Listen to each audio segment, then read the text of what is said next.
There are issues in our politics that both sides of the political spectrum agree that a solution is needed, but we may disagree with the solutions proposed by either side. As an olive branch, we are going to seek to provide a balanced take on some of the issues by our fellow Americans on the left, starting with diversity and identity politics. I believe that we all can agree that all people, regardless of race, gender, religion, or any other demographic categorization, should be treated fairly, treated with respect and afforded basic kindness.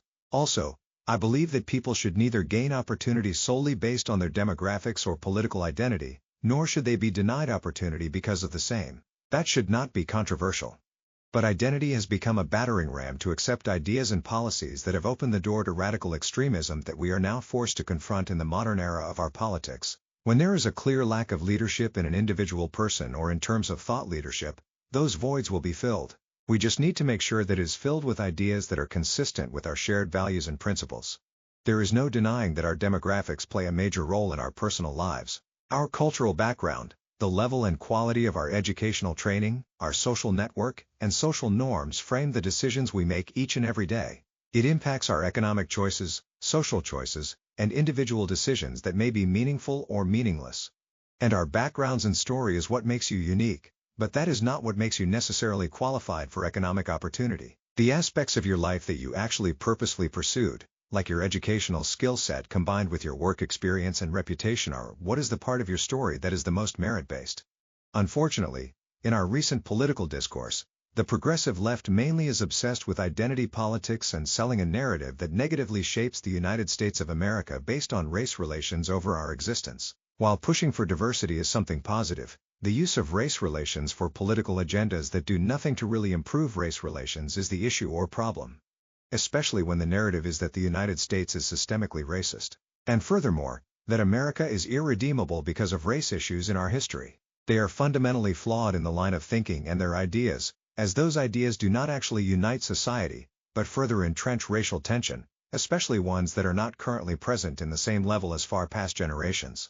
First, we can acknowledge that America does have a checkered past. We may view all people as being created equal, but all people were not always viewed as equal. African Americans came to the United States largely as enslaved people during the British colonization of the North American continent, and when we declared our independence, it did not extend to them until almost a century later. And we all know the history of our segregated society, which did not end for another 100 years after that. But the important part is that it did end. America is not fundamentally flawed or irredeemably connected to the past indiscretions. To view that, one must be purposefully naive of the progress and efforts made to bridge the gap and heal the divide. The United States did not invent slavery or discrimination, inheriting both horrible traditions from our British colonizers. In fairness, the British did not invent both either. Slavery and discrimination lasted well before them as well. And unfortunately, both still exist in this world, including in communist and socialist societies. That is right. There are socialist and communist societies that do not respect the rights of their labor, nor do they concern themselves with the broader welfare of their people. The genius and foresight of our founders is that they set the foundation for a future beyond the sin and stain of slavery, even though they did not have the ability to end it outright in their era. But they set the mental framework that would plant the seed of universal freedom. We do not talk enough about the aspirational vision that existed. So to say that our founding was irredeemable to me is extremely naive and short-sighted. While we all like to think that we would be able to navigate the constraints of the moment to make the decisions that we all agree were needed, the reality was that there were constraints that existed, where ensuring that there was a free nation took precedence over debating an issue that was not actually debatable, as history showed us. There was a great price paid to move society past these indiscretions to end the sin. A lot of white men paid a high price in blood to free black men they never met, did not owe anything to, or would ever be appreciated by. There was a great number of black men who eventually stood next to them in the fight for their freedom. Rather than crossing a border to avoid the conflict, they did their role in the battle as well.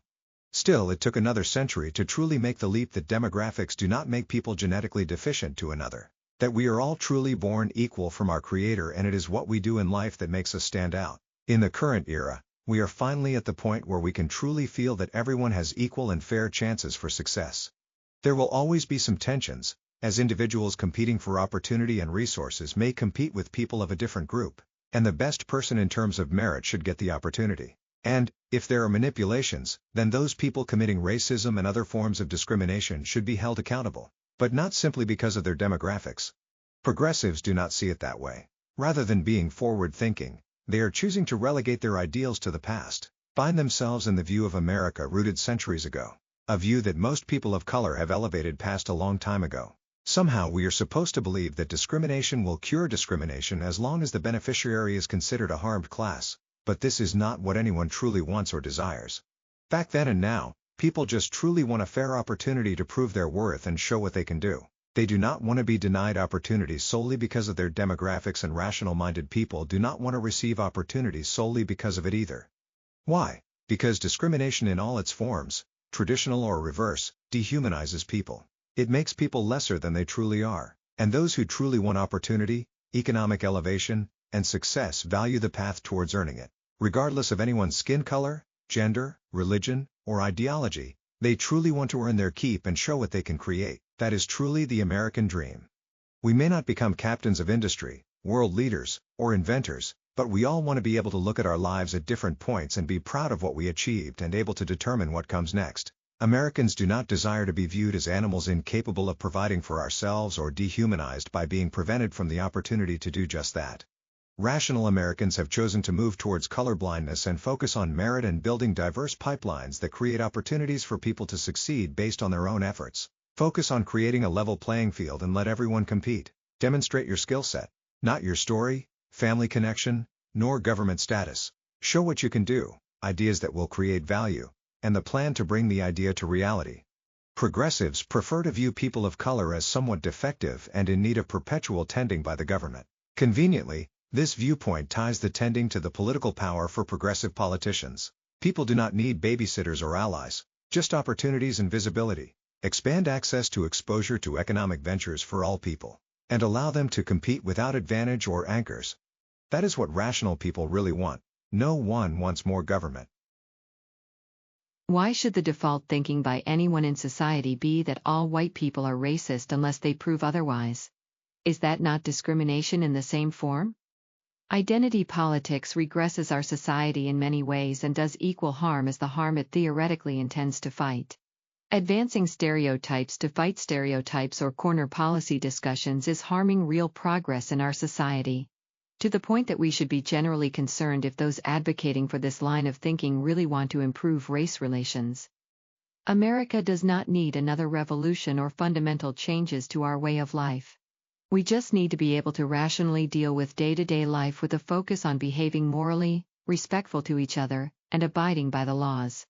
We simply need to be more empathetic to others regardless of whether we have a past connection or relation to them. There will be incidents that raise questions, and we should be able to find out what exactly happened, the true cause of the events, and hold the bad actors accountable. The mob mentality that seeks to influence outcomes has done great harm to our society and created great distrust in their cause. Are they wanting to know the truth or simply collect donations for their leaders to buy additional income properties? Americans are not perfect. No group of people are perfect. Every nation in the world that has existed more than a year has something in the past that does not shine a good light on them. But we must remember that America is the most diverse nation in the world and embraces diversity of all kinds in a manner that no other nation does. Interesting, how some of the progressive cult will hold non-diverse monolithic nations as their standard bearers, but completely ignore reality. America is the preferred destination for immigrants. Consistently, the percentage of people emigrating here is usually over 1/5 of all immigrants. Are all these people completely irrational or naive if they purposefully come to a nation that is systemically racist despite being the most diverse nation on earth? Being more diverse than the nation that they are migrating from?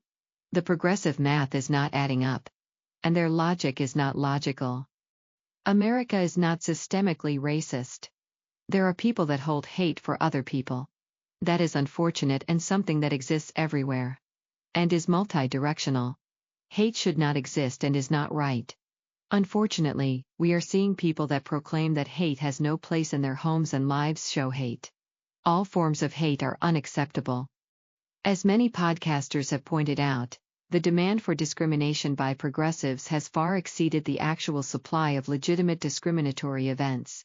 Unfortunately, to the point where groups like the Southern Poverty Law Center are being accused of funding the issues that they are intended to fight. We need to address real discrimination when the facts, evidence, and data prove that it occurred. but simply looking at the skin colors and automatically associating the person in the worst stereotype associated with their demographics. That is actually racist. Now, let us get the ideological perspective.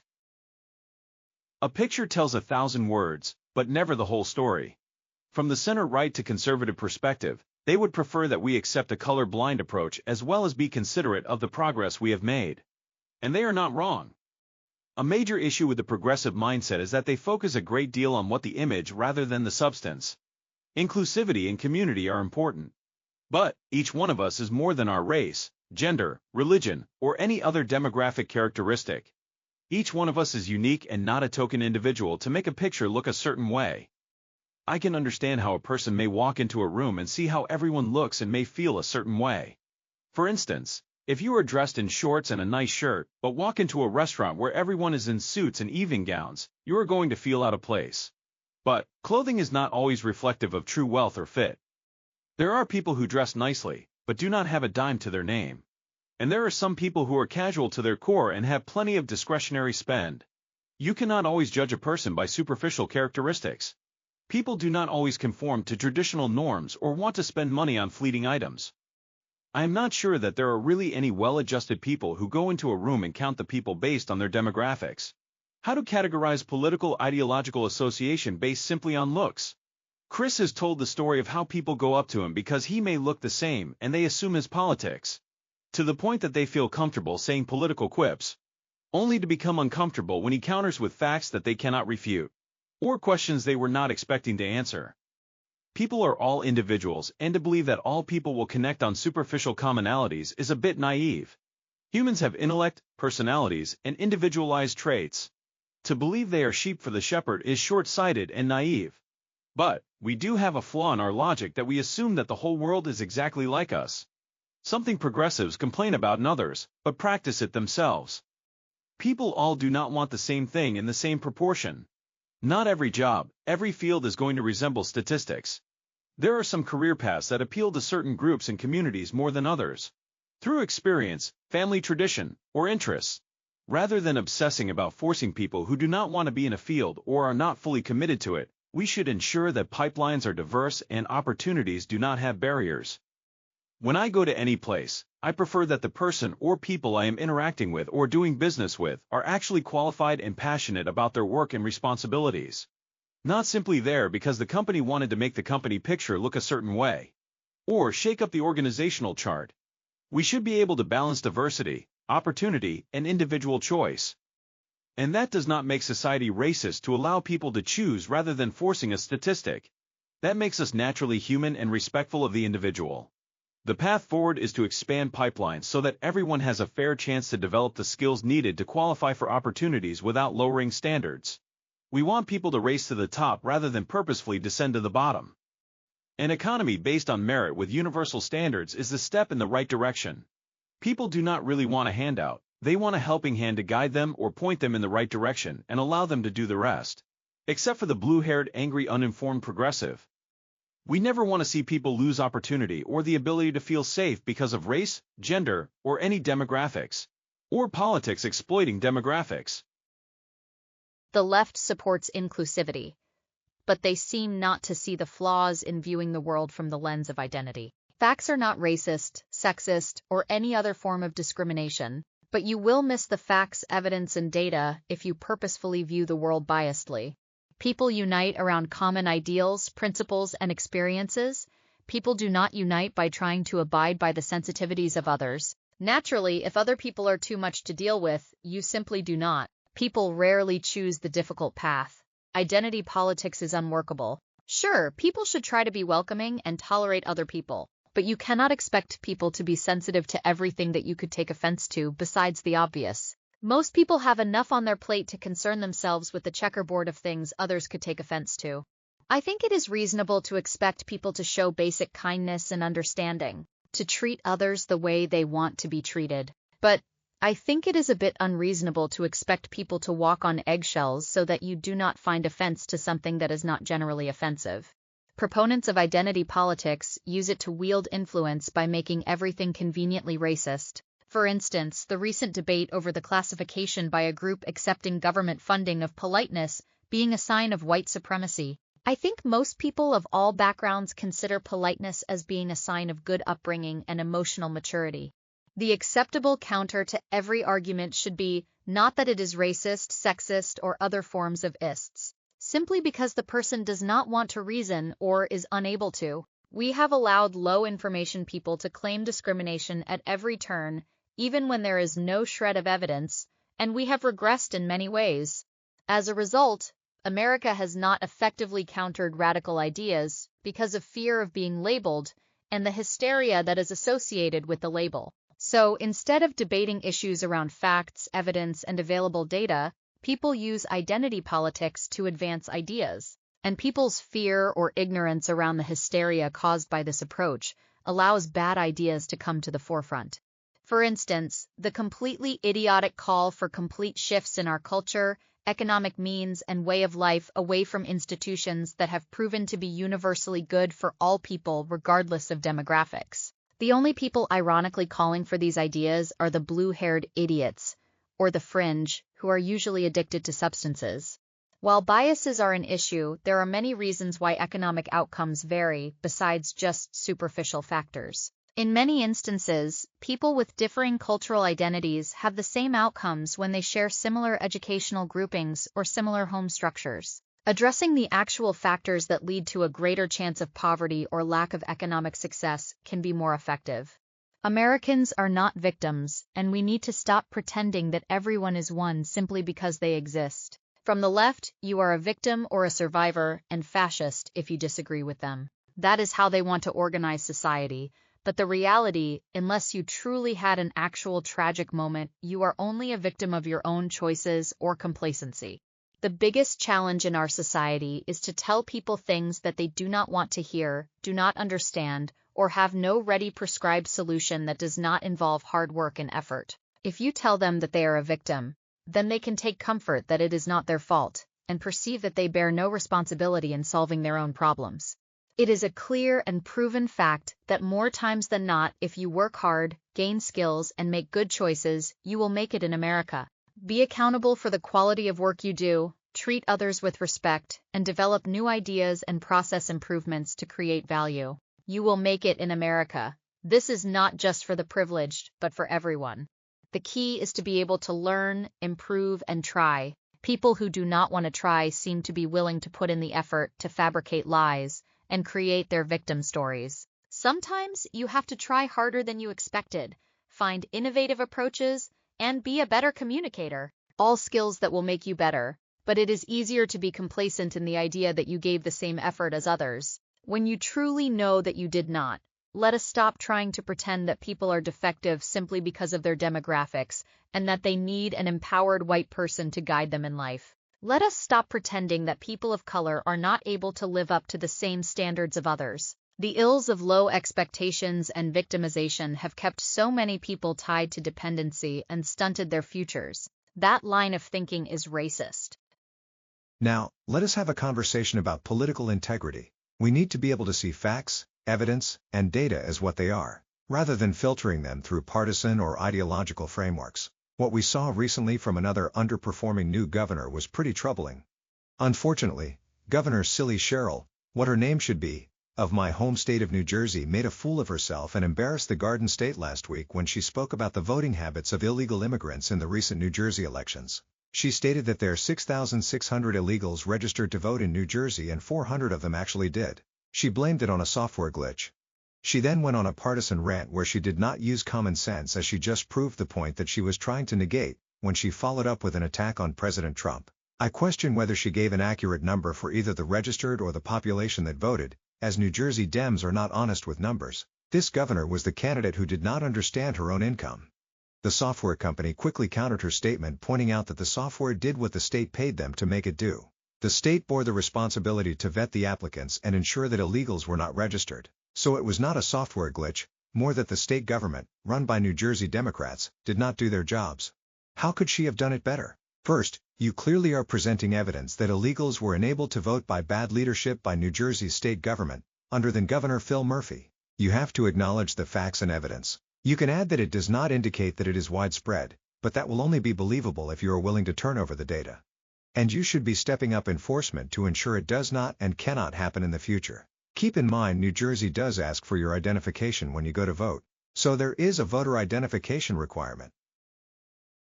The political practice of blaming President Trump for failures of your state's government is naive and irresponsible. Sure, based on the dates, she was not in power and the fault actually is another blemish on Phil Murphy. But the practice of trying to deflect blame of poor governance with ramblings just shows that there are probably bad intentions. You can look at as she was trying to be transparent. Or you can look at the situation as she was trying to get out in front, shape how people perceive the issue, muddy the water, and distract as she does nothing to prevent it from happening again. We do not still know how an illegal would know they could cast a ballot or to vote. So they register at the motor vehicle agency, get their paperwork, and then they know where to go to vote. There must have been something sent to them confirming registration. And probably message to go out to vote. She did text bomb the entire state. So there are still questions of how these illegal immigrants and now illegal voters voted. We know that Democrats would love to have illegals boost their vote totals. And she is now another of the Democrat darlings to show that voters in their state made a major mistake. She chose to demonstrate politics over leadership. States should be able to understand the need to ensure that our processes are free of fraud, corruption, or abuse regardless of ideology.